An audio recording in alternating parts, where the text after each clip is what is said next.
Cara, eu acho assim que o Lula está de mãos completamente atadas em relação aos militares. Ele não tem como lidar com isso. Ele não tem uma, vamos dizer assim, nenhuma proposta contra-hegemônica, vamos dizer assim, que ele tenha feito para propor, vamos dizer assim, ao conjunto da população uma leitura diferente a respeito dos próprios militares, dado que, em grande parte, eles acabaram saindo vitoriosos ideologicamente, depois de todo o processo que eles mesmos participaram no governo Bolsonaro. E eu digo isso assim, mesmo sabendo que a avaliação deles próprios quanto ao fato de que eles sofreram arranhões na opinião pública, mas veja bem o termo que é utilizado,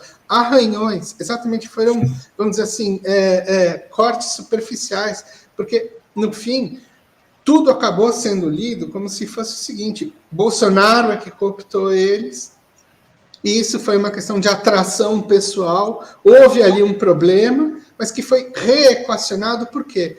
Porque acabou sendo dominante, né, a visão de que eles é que foram os personagens que barraram uma tentativa de golpe, bem entre aspas aí, de Estado por parte de bolsonaristas. Mesmo tendo abrigado ali durante 70 dias debaixo do nariz deles, entendeu? Enfim, isso tá claro. Enfim, às vezes pipocam, né? Uma ou outra reportagem que lembra desse assunto, né? Como, por exemplo, teve ontem, né, uma matéria, acho que foi um vídeo feito pela Piauí, se não me engano, sobre a atuação das forças especiais, né, no planejamento e na execução, vamos dizer assim, da turba do 8 de janeiro. Né? Coisas, aliás, que o Marcelo Pimentel já vem falando há muito tempo, desde antes do negócio acontecer. Aí aparece o vídeo. Ele falou aqui, enfim. Mas isso é absolutamente, como se diz o seguinte, você expõe esse negócio, mas do outro lado o volume de informações que aparece, por exemplo, na televisão, deles como sendo as pessoas que implodiram interna e externamente a tentativa de golpe, é muito maior. Então, o que fica no final? Aí você vê, por exemplo, uma entrevista que nem a do brigadeiro Joseli Camelo na CNN esses dias, né? O que ele falou? Olha, de fato houve esse problema, mas eu asseguro que agora estamos completamente restabelecidos diante da opinião pública. Por quê?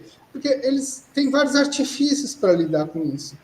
Inclusive esse, que é um artifício que a gente pode chamar de um artifício dialético, porque é plantado do lado de lá, que foi a conversão do campo bolsonarista ao antimilitarismo, como você pode ver, por exemplo, nas declarações do Ricardo Salles e do Van Hatten, naquela audiência que aconteceu na Comissão de Relações Exteriores e Defesa Nacional. Assim, metendo o pau nos militares. E aí você faz o quê com isso? Né? Quando a extrema-direita começa a meter o pau nos militares, você joga, vamos dizer assim, a maior parte da opinião pública, a que está majoritária nesse momento, e é da esquerda, sobretudo, não que a majoritária seja a da esquerda, mas é a majoritária mais a da esquerda, no colo dos militares. Eles partem em defesa, por oposição, dizendo, não, calma lá, não é bem assim, a gente, enfim, precisa balizar o que foi a participação deles nesse processo todo. Olha, eu vi, gente, eu não vou citar aqui na imprensa, mas que é escolada, entendeu? Falando, não, como assim? Se esses caras estão falando isso, é sinal de que os militares implodiram o golpe na sua essência. E a quem interessa difundir a narrativa, de fato, de que teve uma tentativa efetiva de golpe ali. Quando pessoal da direita fala, não, imagina, não teve golpe. Quando o Mourão fala, aquilo não foi golpe, etc. e tal, né? Evidentemente, o lado de lá vai dizer o seguinte, bom, se eles estão falando que não foi, a gente fala que foi. Eu preciso ver exatamente o que foi aquele negócio. Para que serviu? A quem beneficiou?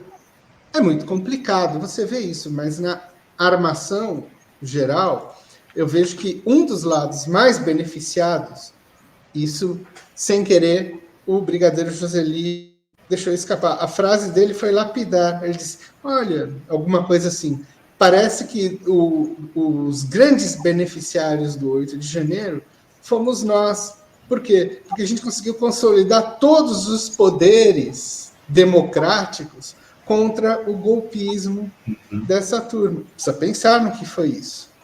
Né? Eu acho que a gente não pode descartar a possibilidade de que eles, vamos dizer assim, eu não posso dizer que eles coordenaram aquilo, mas eu acho que eles, de certa maneira, deram combustível para aquela coisa acontecer, coisa que já estava roteirizada antes, que já tinha a forma do Capitólio ali, entendeu? Dada no imprint do negócio. Foi fácil. Você fomenta aquele treco e na hora H você solta aquele treco para ele correr.